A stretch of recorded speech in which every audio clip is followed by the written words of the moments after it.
¿qué tal? ¿Cómo están? Bienvenidos y bienvenidas a Frontera Global, este espacio del canal 24 horas en el que cada semana le decimos a dónde tiene que mirar en los temas internacionales. Y para eso vamos a nuestros puntos cardinales.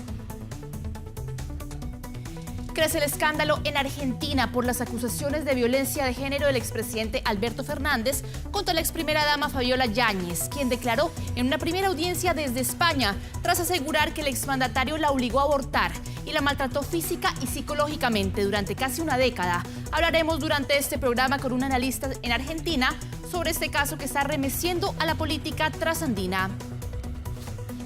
Hay que estar pendientes también de lo que sucede en Venezuela, porque el presidente Nicolás Maduro insiste en su guerra contra las redes sociales. Ahora arremetió contra TikTok y lo acusó de promover una guerra civil en su país, tras las polémicas elecciones del pasado 28 de julio.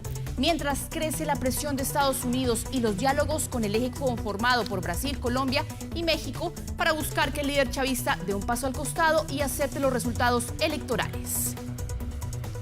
Atentos también a lo que sucede en Estados Unidos, porque la vicepresidenta y candidata demócrata Kamala Harris aparece punteando en las encuestas en 3 estados claves: Pensilvania, Michigan y Wisconsin. Pero el expresidente Donald Trump tiene mayor cantidad de delegados en el mapa electoral, que es lo que realmente le puede garantizar su victoria el próximo 5 de noviembre. Pero ¿cómo funciona el sistema electoral en Estados Unidos? Lo veremos en esta emisión.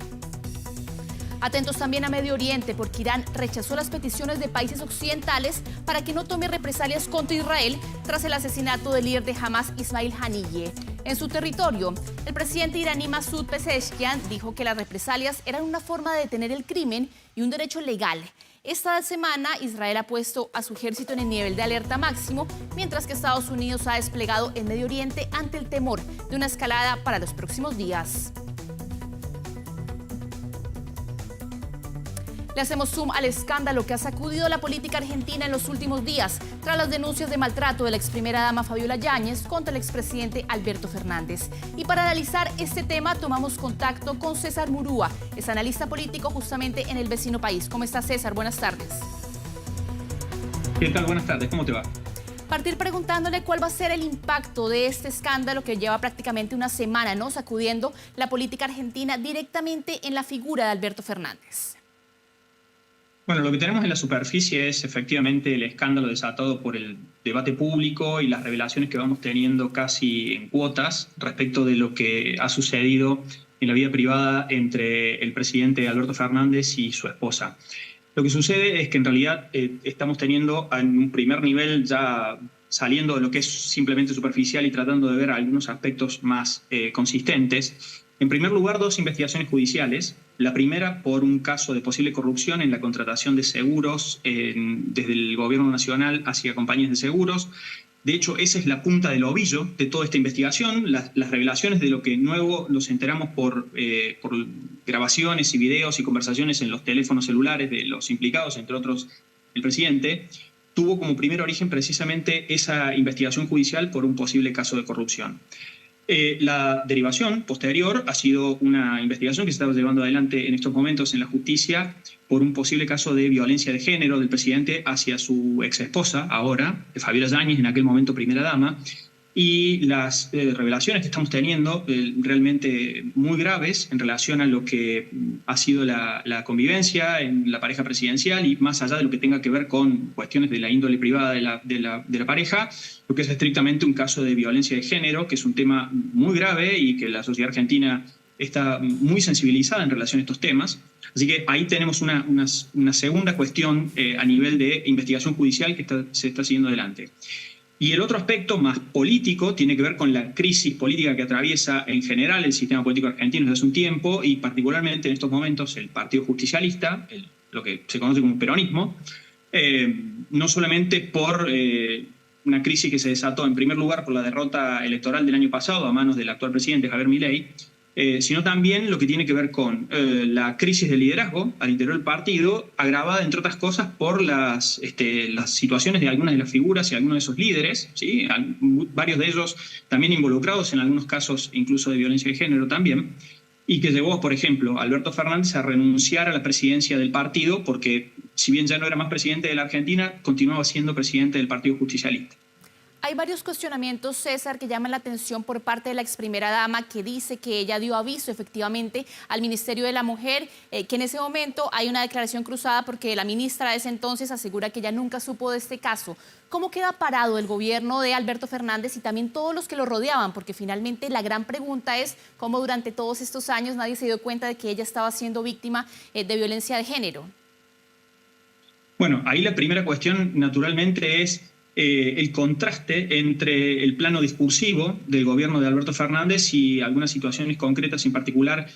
Lo llamativo en este caso es que el ejemplo que se pone para contrastar esa dualidad entre lo discursivo y las políticas efectivas, en este caso en materia de violencia de género, tiene como protagonista a la primera dama.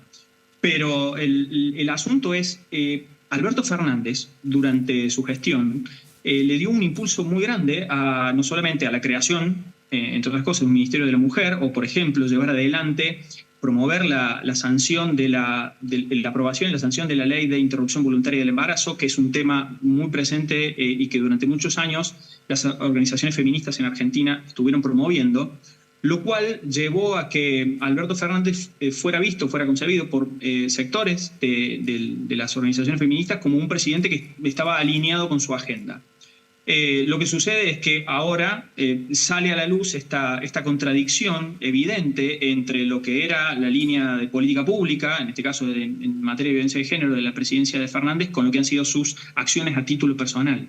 Y esto probablemente se sume a una especie de gran desilusión que ha generado la gestión de Alberto Fernández, no solamente en estos temas, sino en general en lo que han sido sus 4 años de gobierno, con diferentes actores y sectores políticos y con un porcentaje importante del electorado, que no nos olvidemos, Alberto Fernández tuvo un triunfo rutilante en 2019 en primera ronda contra el entonces presidente que buscaba su reelección, Mauricio Macri, y las esperanzas depositadas en ese gobierno eran muy altas. Y básicamente lo que fueron esos 4 años fue una secuencia de desilusiones en relación a las expectativas que había generado y de incapacidades para resolver problemas cotidianos. Lo que estamos viendo hoy por hoy, toda esta, digamos, cuestiones bastante desagradables que están saliendo a la luz, no hacen más que consolidar la imagen de la degradación de la propia figura de Alberto Fernández como líder político. Si hablamos justamente de esa figura, Alberto Fernández ha dado una única entrevista hasta este punto, que ha sido al diario El País, y en esa entrevista él acusa al gobierno de Javier Milei de estar aprovechando políticamente este episodio. ¿Ustedes lo ven así en Argentina también?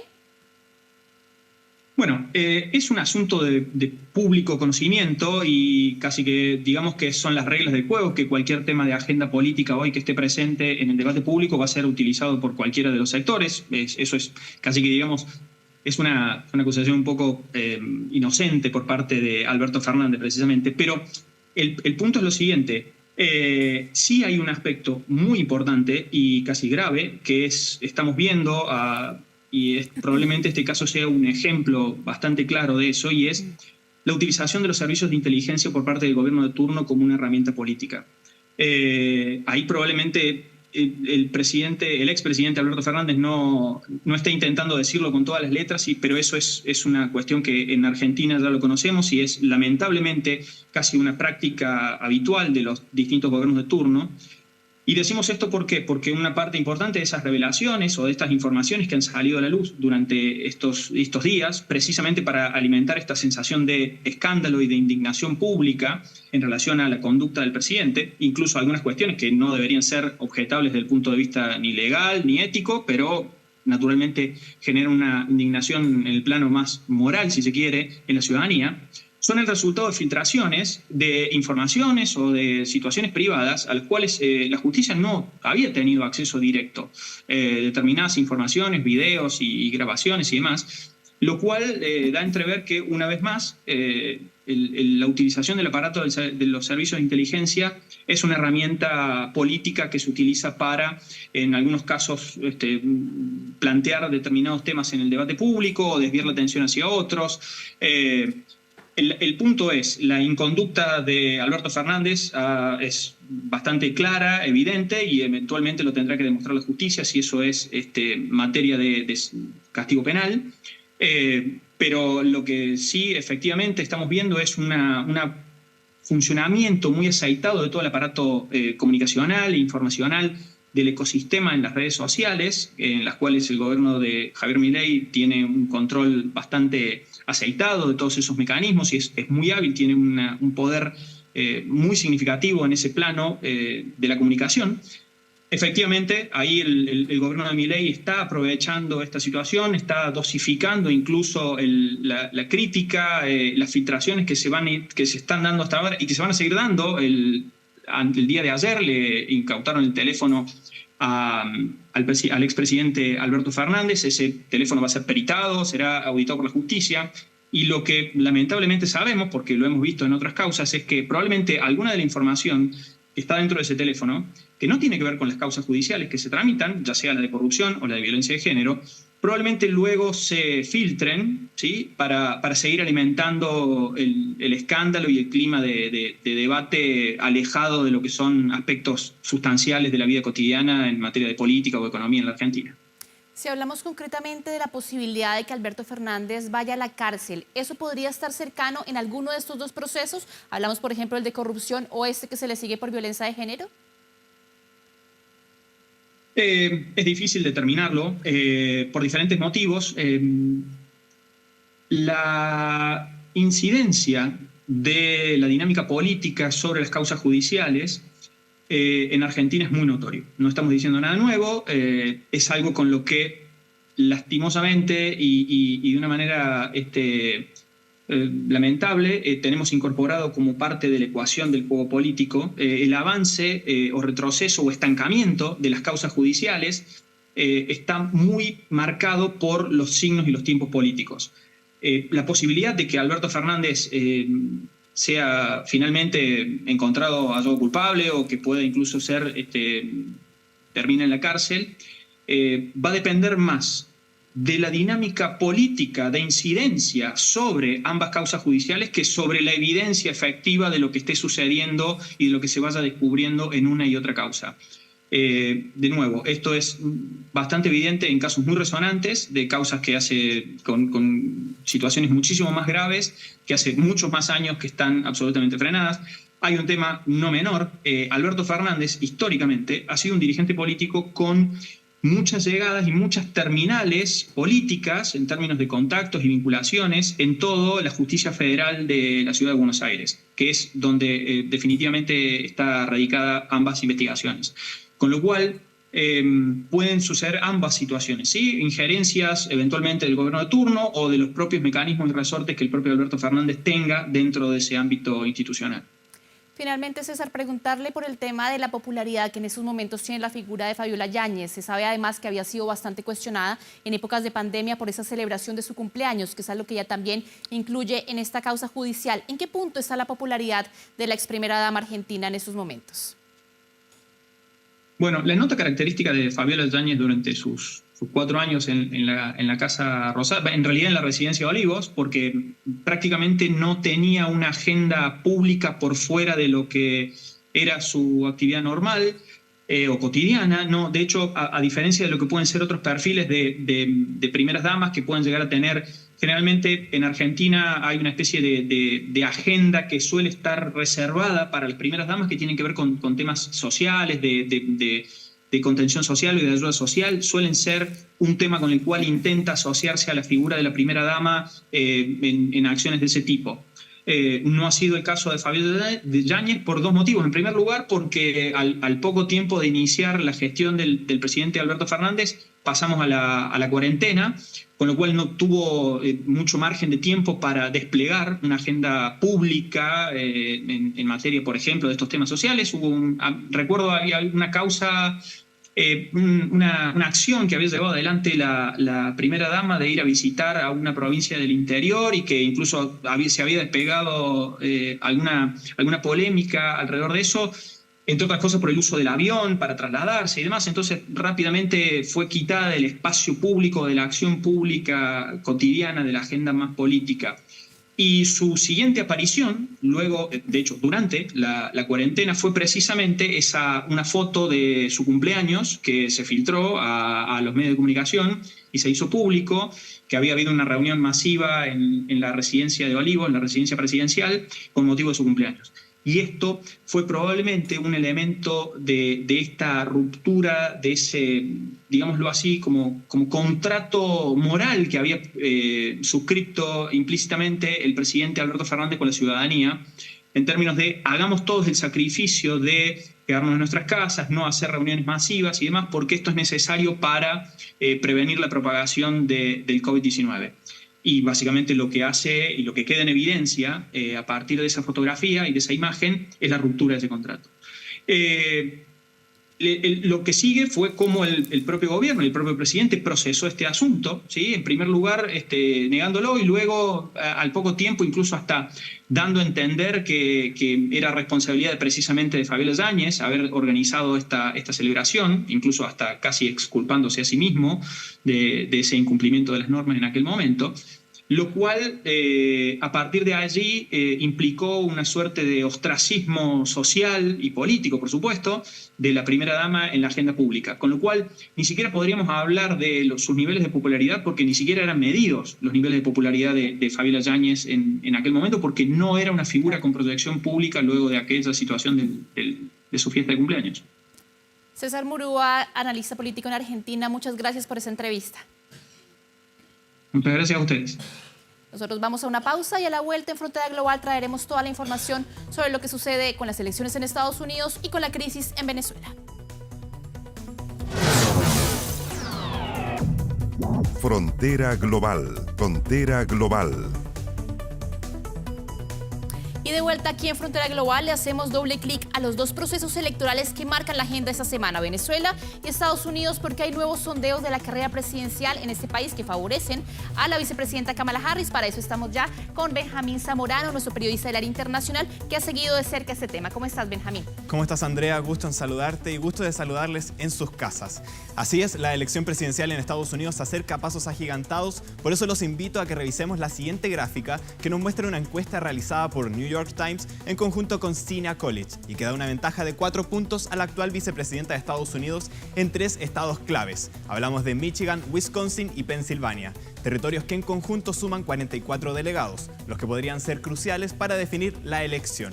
¿Cuál es la particularidad de estos tres estados? Que ninguno de ellos es tradicionalmente demócrata ni tradicionalmente republicano. Por lo tanto, son estados claves más allá de la cantidad de delegados, sino de acuerdo a la decisión que podría surgir en las próximas elecciones de noviembre.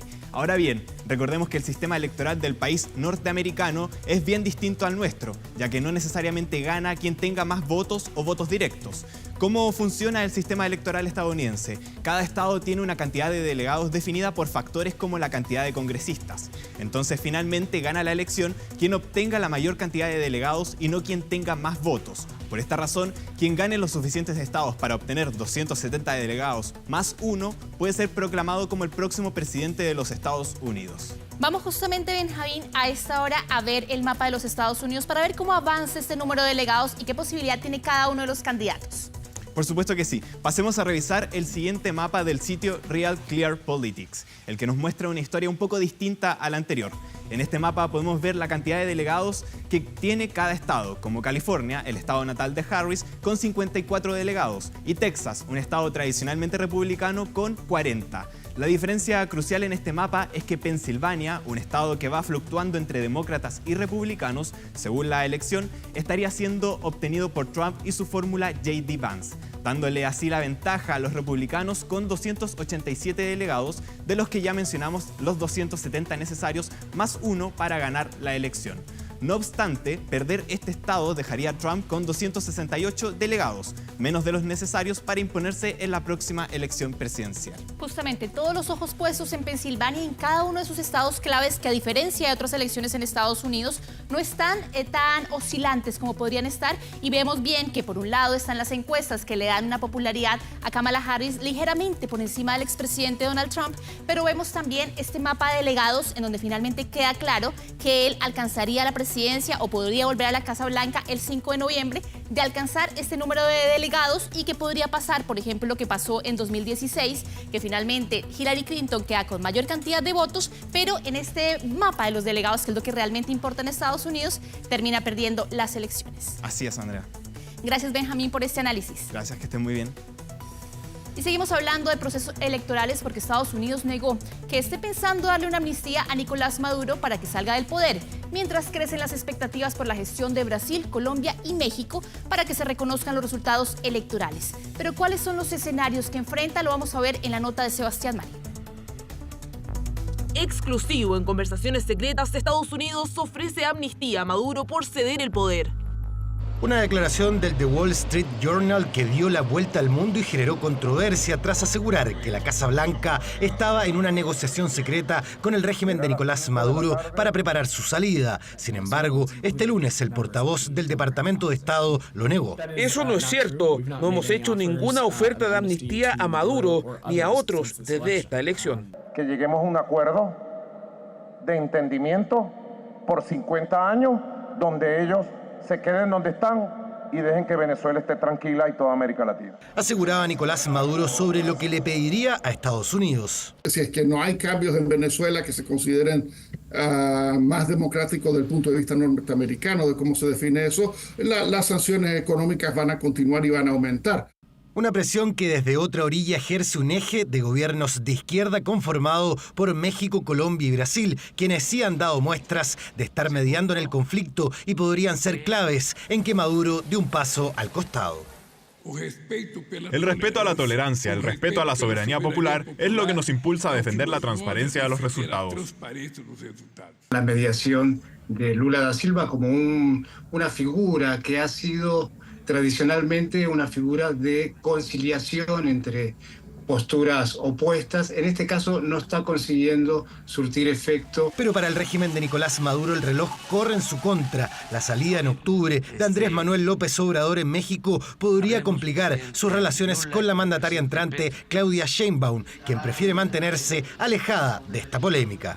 Para eso hay organismos internacionales y es que primero es la transparencia, como lo hemos dicho siempre, que se conozca, que se llegue a la última instancia jurídica en Venezuela y si hay problemas, pues no nos corresponde a nosotros.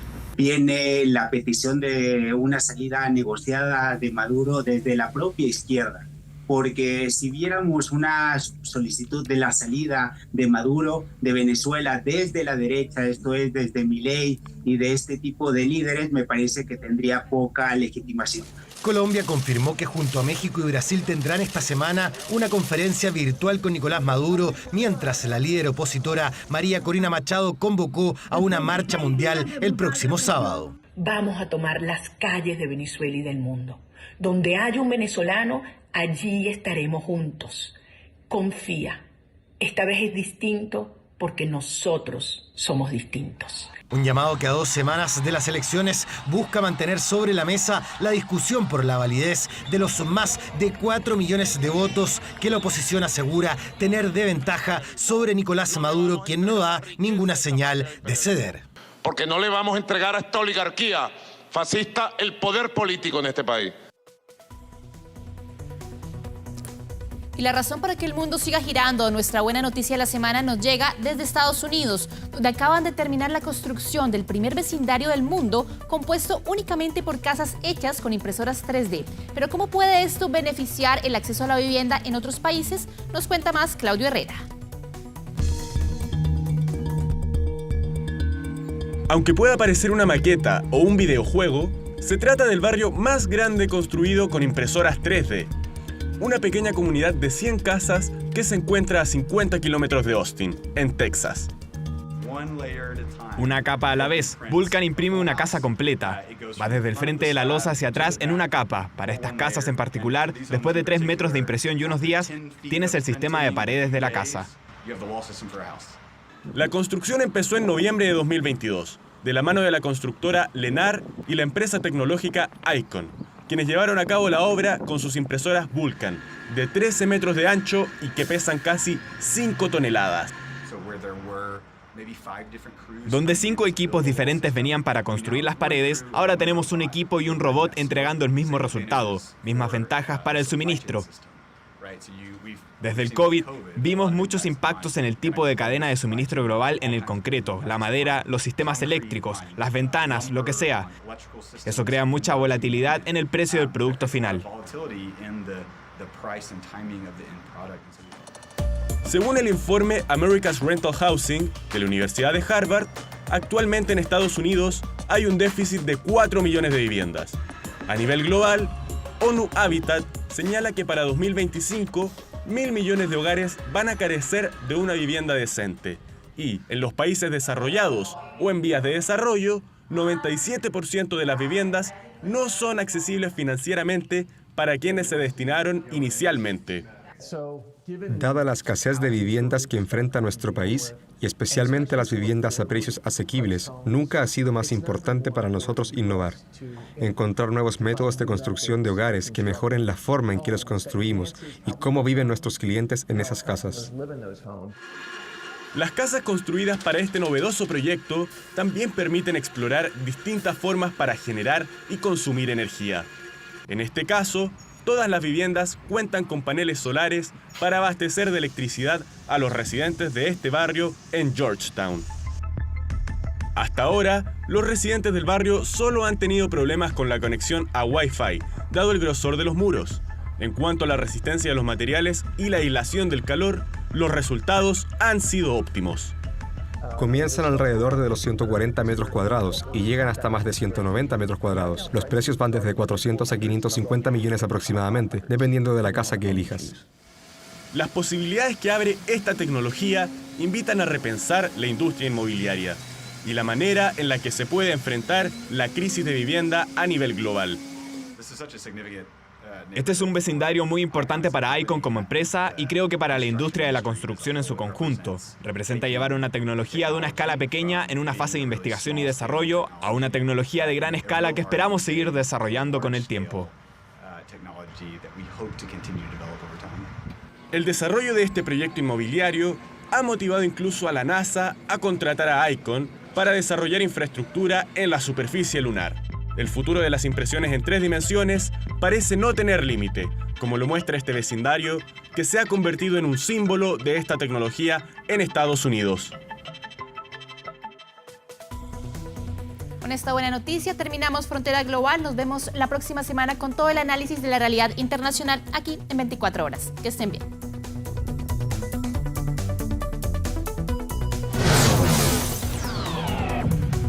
Frontera Global.